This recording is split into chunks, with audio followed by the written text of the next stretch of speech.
Assalamualaikum semuanya.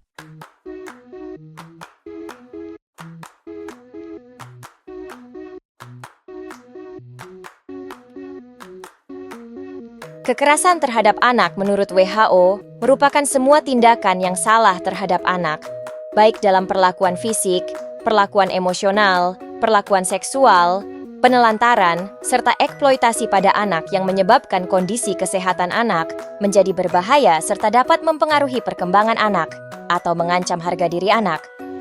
Bentuk-bentuk kekerasan terhadap anak. Kekerasan yang mengakibatkan cedera fisik secara nyata maupun potensial terhadap anak sebagai akibat dari interaksi atau tidak adanya interaksi yang layaknya berada dalam kendali orang tua atau orang dalam posisi hubungan tanggung jawab, kepercayaan atau kekuasaan. Kekerasan seksual meliputi eksploitasi seksual, prostitusi, pornografi, paksaan untuk melihat kegiatan seksual, memperlihatkan kemaluan kepada anak untuk tujuan kepuasan seksual, stimulasi seksual, perabaan, memegang kemaluan, hubungan seksual, incest, perkosaan, sodomi, kekerasan emosional, perbuatan terhadap anak yang mengakibatkan gangguan kesehatan atau kelainan perkembangan fisik, mental, spiritual, moral dan sosial, seperti membentak, menghardik, berkata-kata kasar kepada anak-anak. Keker, penelantaran anak adalah kegagalan dalam menyediakan kebutuhan tumbuh kembang anak, kesehatan, pendidikan, perkembangan emosional, nutrisi, rumah, keamanan, pengasuhan, yang mengakibatkan gangguan kesehatan fisik, mental, moral, spiritual dan sosial, termasuk pula pengawasan dan perlindungannya. Eksploitasi anak adalah penggunaan anak dalam pekerjaan atau aktivitas lainnya untuk keuntungan orang lain atau merugikan kesehatan fisik, mental, perkembangan spiritual, moral dan sosial emosional anak. Dampak kekerasan terhadap anak. Anak akan menjadi sakit, mulai dari sakit yang ringan, kecacatan sampai kematian. Anak akan menjadi penakut sehingga tidak berkembangnya otak anak. Anak akan menjadi rendah diri atau kehilangan percaya diri. Anak tidak mudah percaya kepada orang lain. Anak akan menjadi mudah emosi. Anak suka menyendiri. Anak cepat putus asa dan mudah menyerah.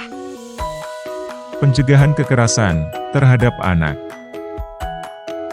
Mencegah timbulnya masalah-masalah kekerasan pada anak. Mencegah berkembang atau meluasnya permasalahan kekerasan terhadap anak dalam kehidupan masyarakat. Mencegah timbulnya atau kambuhnya kembali permasalahan kekerasan terhadap anak. Family terapi. Membantu anggota-anggota keluarga belajar dan menghargai secara emosional bahwa dinamika keluarga adalah kait-mengkait di antara anggota keluarga. Untuk membantu anggota keluarga agar menyadari tentang fakta jika satu anggota keluarga bermasalah, maka akan mempengaruhi kepada persepsi, ekspektasi, dan interaksi anggota-anggota lain. Agar tercapai keseimbangan yang membuat pertumbuhan dan peningkatan setiap anggota. Untuk mengembangkan penghargaan penuh sebagai pengaruh dari hubungan parental. Proses dan tahapan family terapi. Pengembangan raport adalah menciptakan hubungan konseling adalah agar suasana konseling itu merupakan suasana yang memberikan keberanian dan kepercayaan diri klien untuk menyampaikan isi hati, perasaan, kesulitan. Pengembangan apresiasi adalah anggota keluarga yang sedang mengikuti konseling keluarga. Jika semua terlibat, akan terjadi interaksi yang dinamik di antara mereka, serta keinginan untuk memecahkan masalah mereka.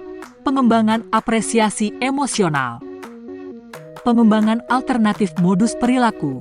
Konselor memberi suatu daftar perilaku baru akan dipraktikkan selama 1 minggu, kemudian melaporkannya pada sesi konseling berikutnya. Tugas tersebut disebut juga home assignment, pekerjaan rumah, fase membina hubungan konseling. Fase ini amat penting di dalam proses konseling, dan keberhasilan tujuan konseling secara efektif ditentukan oleh keberhasilan konselor dalam membina hubungan konseling itu. Akseptance, yaitu menerima klien secara ikhlas tanpa mempertimbangkan jenis kelamin, derajat, kekayaan, dan perbedaan, agama serta sikap-sikapnya baik yang positif maupun negatif. Unconditional positive regard, artinya menghargai klien tanpa syarat, menerima klien apa adanya, tanpa dicampuri sikap menilai, mengejek, atau mengeritik. Understanding, yaitu konselor dapat memahami keadaan klien sebagaimana adanya. Genuine, yaitu bahwa konselor itu asli dan jujur dengan dirinya sendiri, wajar dalam perbuatan dan ucapan. Empati, artinya dapat merasakan apa yang dirasakan oleh orang lain, klien. Memperlancar tindakan positif. Terima kasih sudah menonton.